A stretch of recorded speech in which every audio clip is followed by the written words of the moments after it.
Hello, I'm Chris, and this is Quick Tips Video 3. Today we're going to be covering the use of infantry to protect siege, which is a common occurrence in close maps such as Arena. The most common way this happens is when using halberdiers to protect onagers due to their vulnerability against faster melee units such as cavalry. Halb Scorpion may be used similarly if it is a viable combination. For this video we are assuming that you have more halberdiers than the enemy has cavalry.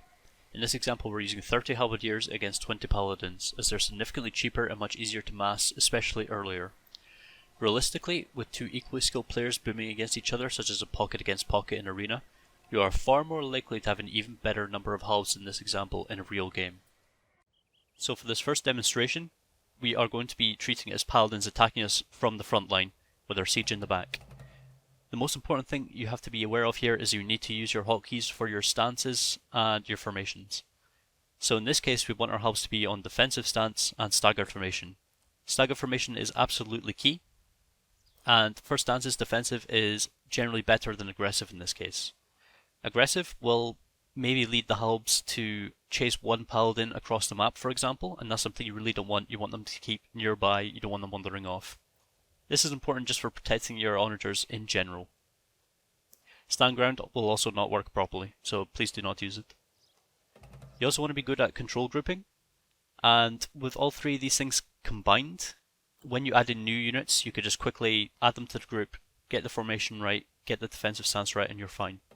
Onager, it really doesn't matter. Keep them in line formation if you can. It keeps them more grouped together.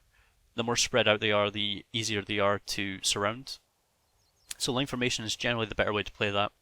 Defensive, stand ground, or aggressive stance will not make a huge difference, although if they're on stand ground they may actually listen to you a bit better. So we're going to control group, get our stances set, get our formation set, and we're going to pretend we're advancing forward. We're on casual speed, just so it's a little bit easier to demonstrate because a lot of things happen at once. So if you run into the paladins, for example in this case, you're going to want to bring your halberdiers back. And we want to bring them up to our onagers and patrol over the onagers. For example, our halbs may be along this line here. We want to patrol them over here, behind the onagers. They will then walk into the onagers, and when they're on defensive stance, they will turn around and fight. So you can maybe take a couple of hits from the paladins if you're not paying too much attention to get on it right away, but you will be able to surround your onagers quite confidently. You can also use your onagers to attack round on the paladins, however this might require quite a bit of micro. So we move them over the onagers, patrol them, and there we go. If you need to regroup, then it's simple as just right clicking behind your onagers and then patrolling again. So just keep your onagers on whatever side from the paladins is safer, and patrol your halberdiers into the onagers. The spread formation is key to making that work, and for as long as you keep them surrounded, that's fine. You gotta remember, this demonstration is not for keeping all of your onagers alive all the time. You will definitely lose some, and you can even lose all in a lot of games.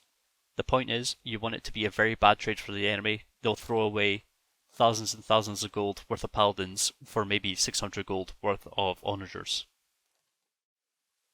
So much the same for the second demonstration, we're going to be treating it as paladins attacking from behind, where our siege is behind. So we're just going to do exactly the same stuff, and we're just going to treat it like our halberdiers are on the other side. Perhaps we're pushing towards the right here. And we'll just wait for the paladins to come and join us. There they are.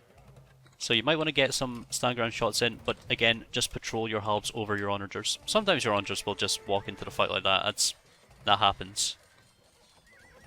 You could also manually task some halbs to kill nearby onagers. And nothing too special about that. As you can see, we did lose a couple more onagers this time, but there's absolutely nothing wrong with that. We killed 20 paladins, and that is a massive gold advantage for us.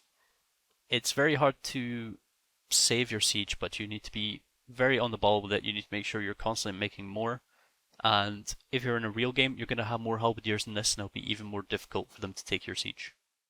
As a side note, if you're going champions for champion onager against Mesosif, particularly Mayans, it is important to note that you need significantly more champions to protect your onagers against eagles. As the bonus damage is not as severe as halbs against cavalry, you'll likely lose your onagers. However, with the same basic unit control as in this guide, you'll be able to kill so many eagles before your siege dies that it still ends up being a very good trade for you. Thanks for watching this video, I hope you learned something. Please check the video description, I may have answered your question there, but if I haven't, please feel free to ask your questions in the comments and I'll try my best to answer them and put them in the description afterwards. Our new Discord link is now available in the description. Feel free to join there and choose the AoE2 role from the Set Roles channel, and you'll be able to access all of those channels.